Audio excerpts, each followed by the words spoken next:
Imagine an office where every department, sales, HR, engineering, is forced to work in the exact same room, shouting over each other to be heard.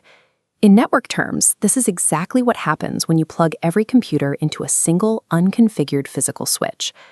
This diagram shows a standard local area network, or LAN. Structurally, a LAN is just a group of devices in a single location, all wired back to a central switch. Functionally, that single switch creates a single broadcast domain. If one PC in engineering sends a broadcast frame looking for a destination MAC address of all Fs, that single message is copied and blasted out to every single device on the network. A common misconception is that assigning different IP subnets to these departments solves the problem. It does not. IP subnets operate at layer 3, while broadcast frames operate at layer 2. If those devices are plugged into the same unconfigured switch, they will still receive every single broadcast frame. Relying on hardware separation alone forces your network to process massive amounts of irrelevant traffic, creating severe performance bottlenecks and leaving your devices entirely exposed to one another. This diagram shows the exact same physical hardware, but now we've applied virtual LANs, or VLANs. We configure the switch to carve out hard, logical boundaries, creating distinct, isolated partitions for each department. The computers connected to the switch are completely unaware that these virtual boundaries exist. As far as their network cards are concerned, they are operating on standard Ethernet. But the switch strictly enforces the separation. A switch will never, under any circumstances, forward traffic directly between two different VLANs. Broadcast traffic from engineering stops immediately at the edge of the engineering VLAN. By programming logical barriers into the switch, we contain the broadcast domains entirely. We have effectively turned one messy piece of hardware into 3 isolated, highly secure virtual switches. This diagram illustrates a scaling challenge. When your network expands and you need to pass engineering data across a physical cable to a second switch, you need a way to keep that traffic isolated from the sales data sharing that exact same link. To do this, we use 2 different types of connections. An access port connects to a PC and carries normal, untagged frames. A trunk port between switches allows multiple VLANs to share a single cable. The IEEE 802.1q standard injects a 4-byte tag between the frame's source and type fields. Its crucial 12-bit VLAN ID assigns a number from 1 to 4094, identifying the exact virtual network. There is exactly one exception on a trunk port, the native VLAN.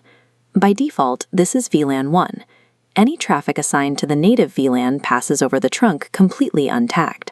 If a switch receives an untagged frame on a trunk port, it automatically drops it directly into the native VLAN.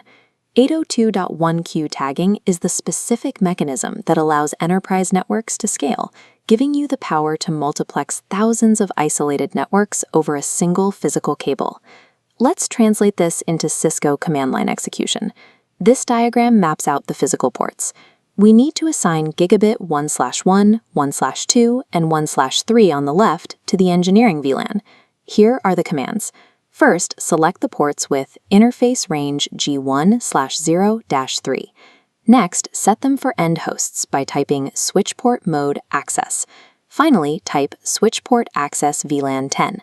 The console notes the VLAN didn't exist yet, so it automatically creates it. Now it's your turn. Look at the HR department's blue section on your network map.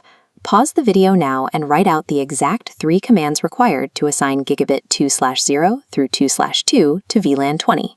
You need to type interface range G2/2 followed by switch port mode access and finish with switch port access VLAN 20. Mastering these specific commands allows you to bend physical hardware to match your exact logical blueprints. We've successfully isolated our departments, but we still face a hard limitation. Because a switch strictly refuses to forward traffic between VLANs, sales and engineering cannot communicate. This diagram shows the solution, a configuration known as router on a stick. We build a trunk link that sends all the tagged VLAN traffic up to a single external router. The router is configured with virtual subinterfaces, each mapped to a specific 802.1q tag. When an engineering packet arrives with a VLAN 10 tag, the router processes it, removes the old tag, applies a new VLAN 30 tag, and routes the packet back down to the sales department. Take a moment and screenshot this list. A LAN is a single broadcast domain. A VLAN logically divides that switch. Access ports connect untagged PCs, while trunk ports carry tagged traffic between switches. The native VLAN travels untagged, and you have a range of 1 to 4094 VLAN IDs at your disposal.